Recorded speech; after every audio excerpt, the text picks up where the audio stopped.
Attention please. This uploading is only for educational purpose. No intention to infringe copyrights. Learning English with subtitles.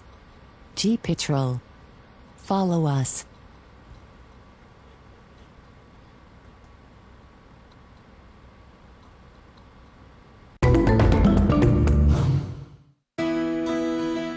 Part 2. There's excitement at Oaska's woolly monkey house. Xingu is pregnant. These South American primates are highly endangered in the wild and extremely difficult to breed in captivity.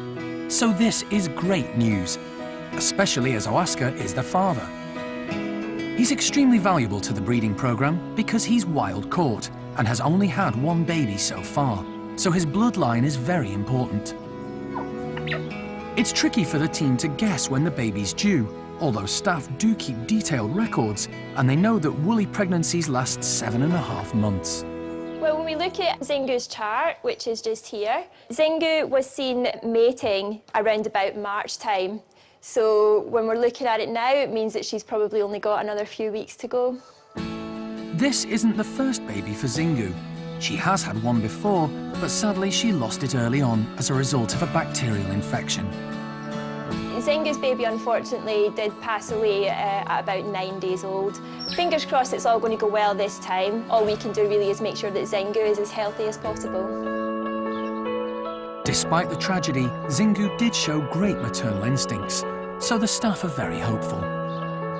Xingu's going to be a fantastic mum. I can't wait to see her with a baby again. She's so attentive, she's so proud of her baby as well. The last time when she'd given birth, she sat at the window of the house and waited for us to come in and see her, and she showed the baby off to us, and we were just so proud of it, but very, very protective of it, so she was a brilliant mum. Xingu has learned a lot from her mother Yurima about how to rear babies. Yurima is now the dominant female in Chippy's group and still has 2 children to look after, 2-year-old Ava and 4-year-old Enzo. Although Chippy is the boss in his group, it's Yurima who rules the roost. Fruit makes up a large part of a woolly monkey's diet, and today they've been given a special treat of grapes on the vine. But they're having to work for them. They're in a hanging basket suspended from the climbing frame. Paolo is now 6 years old and very confident. He has no problem getting to the grapes, but suddenly develops butterfingers. He drops a bunch. Bronco, who's a boisterous young male, has chosen a basket further down and goes off to enjoy his reward in peace, leaving Chippy to nip in and feast on the leftovers. Bronco doesn't seem to mind. There's plenty for everyone.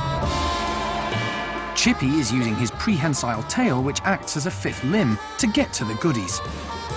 And young Enzo is copying him. But he hasn't quite mastered the art and gets himself tied up in knots. He hangs upside down in midair, shaking a branch without grapes attached. Yurima decides it's time her daughter Ava got a look in. But boss Chippy is hogging her basket. Yurima politely persists, and Chippy eventually gets the message, although he grabs plenty to take with him. Ava seems quite happy fishing out the grapes on her own, so Yurima leaves her to it. She reaches into the basket. But greedy Paolo is waiting in the wings and swoops as soon as the coast is clear. Ava gives up on the grapes. She's decided there's an easier way to get food. So while the others are still munching on their grapes, she hunts out her mum again, whom she's still feeding from. Xingu has all this to look forward to. Dappled sunlight pierces through the leaves of a tree. There's only one Saki monkey at the park, and he's called Jethro. The team don't want any of the residents to live alone, so have tried to introduce him to several different primates since he arrived 2 years ago. Recently, he's been living with cotton-top tamarin Uncas, who was also on his own, having lost his partner Alice. And, for a while, the unlikely pair did live quite harmoniously. But they've had a squabble, so they've been split up. Jethro is now living with the squirrel monkeys, who he's lived with before. And that seems to be going quite well. He doesn't interact with them very much, but seems to enjoy their company. He also loves their big enclosure, where he can potter around and sunbathe to his heart's content. A close-up of Jethro. As for Uncas, well, he's about to have a new playmate. The staff are making a few modifications to the house as an elderly male Cotton-top who has recently lost his mate is due to arrive any time.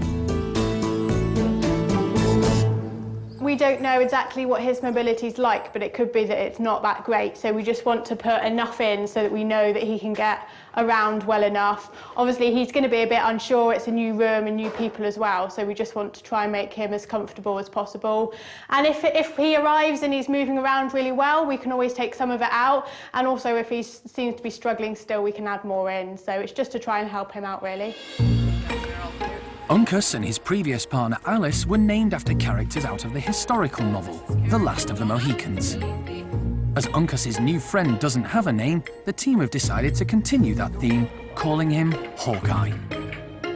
Hawkeye seems quite nimble for his 18 years and is moving around the house well. So it's time for him to meet Uncas. Hawkeye jumps nimbly from branch to branch, then Uncas appears. Uncas goes straight over to introduce himself. They move about on the tree branches. The two are clearly intrigued by each other, but are keeping their distance. On separate branches, they face off. Uncas moves around the room, keen to let this newcomer know that he was there first. Hawkeye decides to retreat to a back bedroom. Maybe he needs some time to adjust. But Uncas is hot on his heels, determined not to let him out of his sight. Whether Hawkeye likes it or not, he seems to have acquired a new best friend. Cotton-tops are just one of many monkey species at the park, but the cleverest of all of them are the capuchins. The team has decided to put their intelligence to the test by building a mini termite mound out of an old drain pipe. Staff have put tubes into the pipe, which they're filling with rice pudding. The monkeys will have to work out how to get it. If they're crafty enough, these sticks of bamboo should help. The bamboo sticks protrude from the openings containing the rice pudding. Felipe is first on the scene. He's a high ranker. He lifts one of the sticks and finds food on the end, but discards it, not realizing he could use it to get to the rice pudding.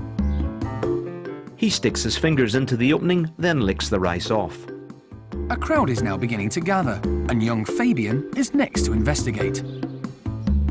He too grabs a stick and tastes the rice pudding, but again throws away the secret weapon. When he tries to go back to the hole, Felipe scares him off. Marcy has joined Felipe now, and brave Fabian tries to sneak around the back. But Felipe spots him And chases him off. Marcy and Felipe are baffled, so Felipe decides to call it a day.